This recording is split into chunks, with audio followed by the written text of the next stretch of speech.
Olá, gente amiga que segue o canal Decote. Hoje nós vamos falar de um assunto que é de interesse da grande maioria das pessoas, que é reprodução humana. Afinal de contas, nós somos fruto dela. Eu vou conversar com o Dr. Marcos Moura, que é um grande especialista nesse assunto e atende muitas pessoas, casais homoafetivos, enfim, é uma gama de gente querendo ter filho no mundo de hoje. Tudo bem, Dr. Marcos? Prazer em tê-lo aqui no canal Decote. Bom dia, Érica. Prazer é todo meu falar sobre um assunto tão importante como esse. É verdade. Então, a primeira pergunta aqui que me vem à cabeça é o seguinte: por que as pessoas parece que estão cada vez mais interessadas em ter filhos, né?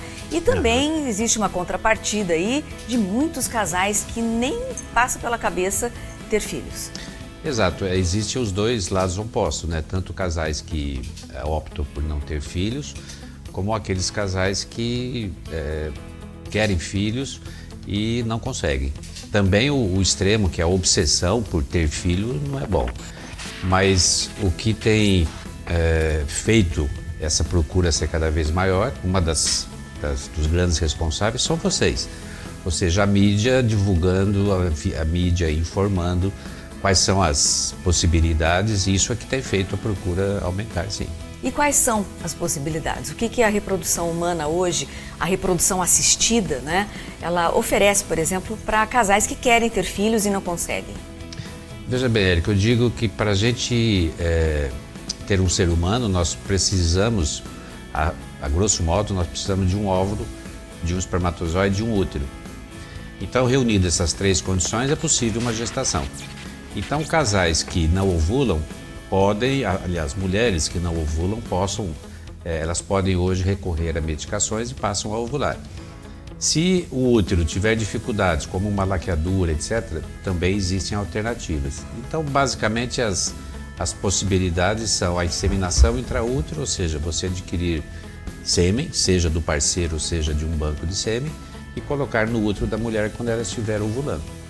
E a outra alternativa é a fertilização in vitro, ou seja, fazer esse encontro do óvulo com o espermatozoide no laboratório e aí colocar no útero.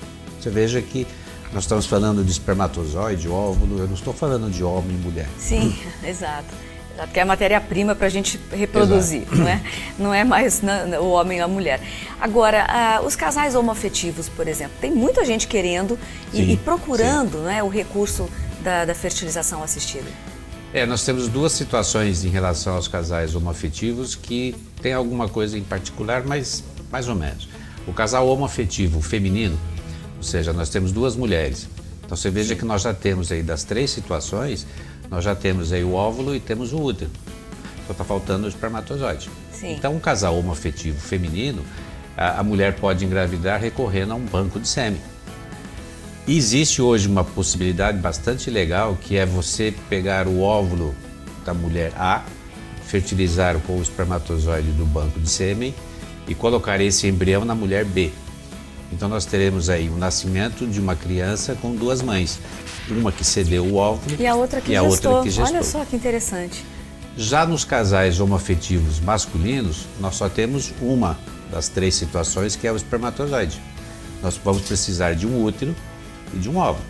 O óvulo, tudo bem, a gente pode recorrer a banco de óvulos, a doação de óvulo, mas nós vamos precisar de um útero. Então, além da questão da doação de óvulo, nós vamos precisar de uma parente para gestar essa criança. Tem que ser uma parente de um dos dois. Sim. E isso é algo regulamentado pelo Conselho Federal de Medicina.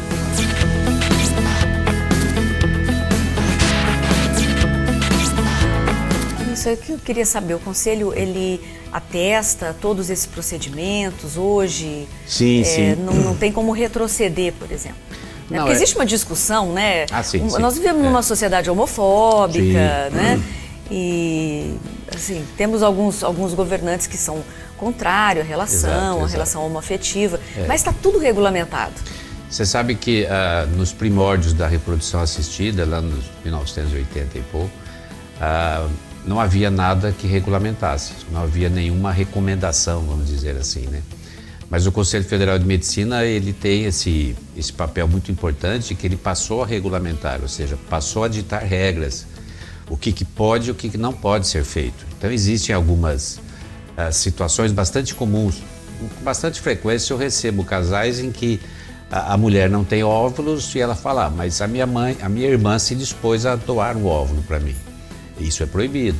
Então essas pequenas nuances, o Conselho Federal de Medicina, ele se adiantou. Isso é um avanço para o Brasil isso, doutor Marcos? Com certeza, com certeza. Os demais países trabalham dessa maneira ou não? Sim. Lógico que há diferenças em relação ao que o Conselho brasileiro dita e outros conselhos de outros países. Mas sim, existem normas em outros países também. E nesse aspecto o Brasil está de parabéns. Agora, esses casais que têm verdadeira loucura por ter filhos, né? Uma coisa obsessiva, como nós comentávamos aqui no início da entrevista. Como é que lida com isso? Existem situações em que nós não somos deuses. Eu não sou Deus, eu não fabrico vida. Não é a menina do laboratório que vai fabricar um embrião. Então nós temos os nossos limites. Existem situações em que, por mais que você tente, você usa as técnicas mais modernas, a mulher não consegue engravidar. Então eu sempre digo aos casais que é importante eles saberem qual é o limite, não ultrapassar esse limite, que isso pode começar a afetar até mesmo o relacionamento do casal. Ou seja, ter filhos se tornar uma obsessão não é saudável, não é bom. A quem você indica a fertilização assistida? Que tipo de casal? Sim. Quer dizer, uma coisa saudável, uma relação bacana, né? A quem é indicado? Na verdade, todo casal que chega um determinado momento que o casal fala, agora é a hora de ter filho, a gente quer. Então eles entram em acordo e eles começam as tentativas. Então a tentativa, naturalmente, para se obter um filho depois de um ano, caso não haja sucesso na gestação, é legal essa mulher procurar o seu ginecologista, o homem procurar o urologista, que na grande maioria das vezes pode ser resolvida num consultório de um ginecologista ou de um urologista. Caso a causa seja a causa mais importante, aí ele recorre a um centro de reprodução. Tá certo. Mas esperar um ano. Também não ter essa obsessão de, eu vou tentar filho e 1 mês, 2 meses não deu certo, pronto, eu já sou infértil. Não, é deixar a natureza agir também. Agora, na sua opinião, como um grande especialista aí em fertilização assistida, a tendência no mundo é que os casais tenham menos filhos mesmo? Parece que a gente está assistindo isso, apesar da busca e da procura no seu consultório ser bastante, né? E nos demais consultórios também.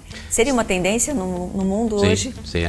Você veja a taxa de natalidade do Brasil, ela está diminuindo, ou seja, na minha infância era muito comum casais terem 6, 7, 10 filhos.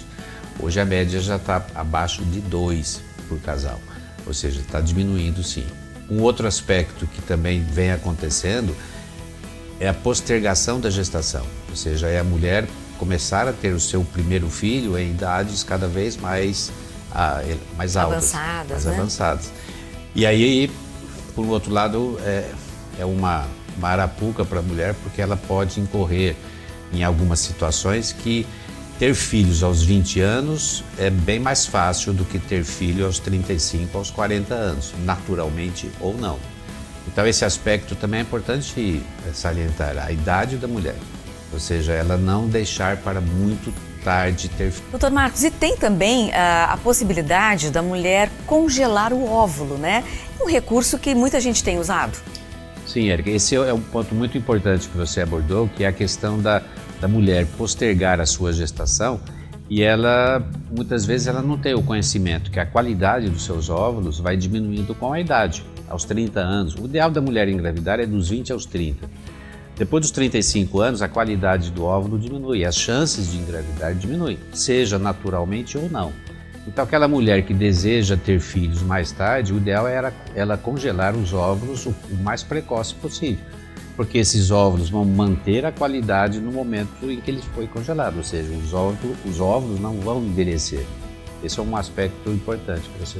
Tá certo. Fica aí a dica, então. Doutor Marcos, muitíssimo obrigada pela sua participação aqui no canal Decote e agradeço a você também que nos acompanhou. Não se esqueça de compartilhar esse conteúdo, é muito importante pra gente.